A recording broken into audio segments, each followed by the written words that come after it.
Olá pessoal, esse trabalho de Química Farmacêutica e o grupo é composto por mim, Maicon Guzmão, Maiara Ribeiro, Marilson, Vanessa Gabriela e Vida Letícia. O trabalho consiste em fazer um medicamento, no caso nós criamos o Zymer Power, que é um medicamento à base de rivatigmina, que já é um medicamento para o tratamento de Alzheimer. Nós pegamos a molécula da rivatigmina e apenas potencializamos. Nós criamos a indústria, a MV Farmacêutica. MV vem das iniciais do nosso nome, no caso M de Maicon, Maiara e Marilson, e V de Vanessa e Vida. Daí nós criamos a MV Farmacêutica LTDA. A doença de Alzheimer é uma doença neurodegenerativa que ocorre devido à atrofia cerebral e também à perca dos neurônios colinérgicos. O Alzheimer possui 4 estágios. O estágio 1, também conhecido como fase da pré-demência, é onde o principal sintoma é a perca da memória recente. O estágio 2 é a fase moderada, onde o principal sintoma aparente é a insônia e também pode aparecer a inquietação no paciente. A fase 3, também chamada de fase intermediária, já começa a aparecer problemas na deglutição do paciente, o paciente tem problemas com a alimentação. Também pode aparecer incontinência tanto urinária quanto fecal. O estágio 4 é o último estágio e é chamado de fase avançada, quando o enfermo já se encontra totalmente acamado. Os sintomas no início que devem ser observados são principalmente a perca da memória recente. Com o passar do tempo e a evolução da doença, outros sintomas também aparecem, como, por exemplo, a dificuldade de se orientar tanto no tempo quanto no espaço, quanto a irritabilidade do paciente e também apresenta déficit na linguagem. O diagnóstico é feito através de um histórico familiar, onde conversa tanto com o paciente quanto com os familiares, busca-se observar uma herança genética para o Alzheimer. O tratamento é feito através de drogas inibidoras da acetilcolinesterase. Os benefícios do Zymer Power incluem a capacidade do indivíduo pensar com maior clareza, ele também auxilia ativando a memória do paciente, também como na melhora da concentração e a melhora comportamental do paciente. O paciente deixa de ser tanto irritado quanto era. Juntamente com o nosso medicamento, quando o paciente adquirir, ele vai estar levando a bula, né? Como qualquer medicamento, e a gente também preparou uma tabela de posologia, um controle de posologia para o paciente. Como vai funcionar essa tabela de posologia? Toda vez que o paciente tomar, ele vai anotar do lado do dia que ele tomou, que ele já tomou o medicamento. A gente elaborou essa tabela a fim de que o paciente não esqueça a medicação. Isso vai auxiliar no tratamento dele para que ele faça o tratamento de maneira correta. Então, pessoal, eu vou apresentar a estrutura do nosso medicamento, que é a rivatigmina. A nossa estrutura ela possui um benzeno, um grupo carbamato, um grupo amida, nitrogênios e oxigênio. Como que é o mecanismo de ação do nosso medicamento? Ele age na fenda sináptica, na membrana de acetilcolinesterase, fazendo com que iniba a ação da acetilcolinesterase. Como que ela age? Ela se liga a essa membrana, impedindo a quebra da acetilcolina na fenda sináptica. Com isso, aumenta a concentração de acetilcolina na fenda sináptica, podendo aumentar a atividade colinérgica dos neurotransmissores das pessoas que têm Alzheimer. A nossa estrutura, que a gente usou para trabalhar, ela, sem a nossa modificação, ela tem um grupo benzeno, tem um grupo carbamato, tem um grupo amida, nitrogênio e oxigênio. O grupo benzeno e o grupo amida, eles se ligam a acetilcolinesterase por ligação covalente. O nitrogênio e o oxigênio, eles deixam a nossa molécula pouco lipossolúvel. Com a nossa modificação, a gente trocou um grupo metil por um grupo propil, porque os hidrocarbonetos eles são lipossolúveis. O que isso faz? Ele aumenta o tempo que a molécula vai ter para se dissolver sair ali da membrana acetilcolinesterase.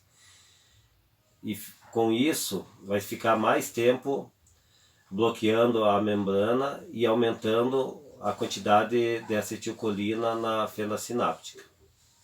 A nossa estrutura, a princípio, ela era um dimetilamida, e com a nossa mudança, com essa colocação desse hidrocarboneto, ela ficou um metilpropilamida.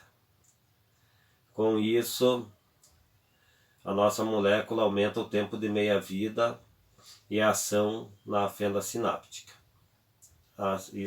Essa parte é a parte da estrutura da nossa molécula. Bom, eu vou falar um pouco sobre a parte pré-clínica. Nessa etapa foram realizados os testes em vivo e in vitro para avaliar o efeito do Zymer Power no sistema nervoso central. A gente fez testes em ratos, camundongos e chimpanzés.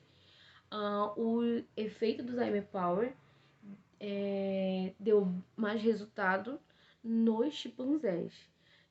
Foram feitas usadas dosagens neles de 2, 3 e 6 miligramas do medicamento de 1 a 2 vezes ao dia. Um pouco sobre a fase clínica. Na fase clínica, a gente teve a fase de desenvolvimento do fármaco. Ela foi dividida em 4 etapas. Na primeira etapa, a gente fez um questionário com os pacientes na faixa etária dos 65 anos, 85 anos. A gente deu um questionário para eles. Eles responderam perguntas sobre o seu dia a dia, como está a sua saúde. As pessoas que têm já a doença no início e as pessoas que não têm, para fazer os testes. Na segunda etapa, foi feito o teste de eficácia. Se como vai estar agindo o medicamento no início no organismo da pessoa. Foi usado no teste 360 pacientes de início para estar avaliando cada um o efeito do Zymer Power no seu organismo, conforme foram feitos os testes nos animais na parte pré-clínica. Fase 3 do nosso teste foi realizado o teste de toxicidade do medicamento. A gente dividiu um grupo em 2, sendo o grupo placebo e o grupo Zymer Power. No grupo placebo, vimos que a pessoa continuou tendo muito esquecendo coisas básicas em casa, datas, e já a pessoa que fez o tratamento dos 6 meses com o Zymer Power já percebeu uma melhora na sua memória. Já não esquecia coisas simples como a chave do carro, um aniversário de alguém, de algum parente, de um filho. Memórias recentes, que são as que a pessoa tinha mais, como posso dizer, esquecia mais rápido. Foi melhorando, já foi dando uma melhora nisso. E na fase 4 do nosso teste, a gente teve o veredito da nossa dosagem. A gente decidiu que, com os testes, que a dosagem de 2 miligramas seria o adequado para o tratamento. Assim, a pessoa poderia tomar um de dia e um de noite, tendo um intervalo de 12 horas, seguindo o tratamento corretamente, tomando o medicamento na hora certa e, assim, com a ajuda da tabelinha para não se perder. E isso teve grande efeito na vida da pessoa, no dia a dia. A via de administração do nosso fármaco será via oral. A forma farmacêutica será em comprimidos. A posologia deverá ser tomada 2 comprimidos ao dia, que é uma dose ideal para que tenha uma eficácia melhor. Não pode exceder a dose máxima de 6 mg de rivastigmina por dia. O tipo de receituário para compra desse medicamento será a C1, no caso a branca, né? Na embalagem do nosso medicamento vai possuir um frasco com 30 comprimidos, que no caso vai dar o tratamento para 15 dias, a bula, né? E uma tabela de controle. Essa tabela de controle é para que o paciente coloque qual horário que ele vai tomar, tanto de manhã quanto à noite, e para ele não se perder nos dias, né?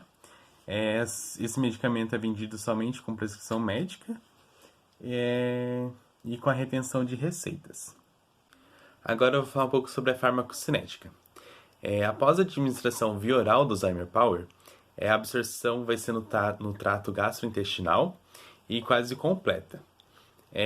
Depois disso, ele se liga às proteínas plasmáticas, atravessando a barreira hematoencefálica rapidamente, atingindo as concentrações máximas da dose entre 1 a 3 horas. No caso, esse vai ser o tempo de meia-vida dele. Entre 1 a 3 horas ele vai estar fazendo efeito no organismo. Após isso, ele é metabolizado rápido e extensivamente no fígado, via hidrólise. No caso, ele entra em contato com a água no fígado e ele é quebrado em várias partículas para ajudar nessa biotransformação. O tempo de meia-vida dele, como eu disse, é de 1 a 3 horas, mas em caso de superdosagem pode ser prolongado esse tempo de meia-vida. E a eliminação do nosso fármaco ele é principalmente via renal. Em cerca de 97% da dose administrada, ele já é excretado em 24 horas via renal, e ficando apenas 3% dessa via administrada sendo excretado pelas fezes. A farmacodinâmica do Alzheimer Power tem demonstrado vários tipos de estudos para o tratamento de Alzheimer. Ele facilita a neurotransmissão colinérgica pela diminuição da degradação da acetilcolina liberada por neurônios colinérgicos. Também age aumentando a quantidade de acetilcolina no cérebro, que faz total diferença para o bom resultado cognitivo. Ela também age inibindo a acetil- e butilocolinesterase do cérebro do tipo carbamato. Os dados encontrados resultam também em estudos que foram feitos com animais no processo do Alzheimer Power. Ele demonstra que teve um aumento seletivamente da disponibilidade da acetilcolina no córtex e no hipocampo. Os efeitos colaterais que ocorrem no medicamento são variados, como tem agitação, confusão, ansiedade, dor de cabeça, sonolência, tremores, dor abdominal, náusea, vômito, diarreia, fadiga, indisposição, perda de peso, entre outros. Também ocorre que pode acontecer a interação medicamentosa. Ele não pode ser administrado com outro tipo de medicamento, por exemplo, nem com metoclopramida e nem com atenolol, que pode dar braquicardíaca. E também ele é contraindicado para grávidas, ou em processo de amamentação, ou em crianças, ou pessoas que sofrem com alguma doença de insuficiência hepática.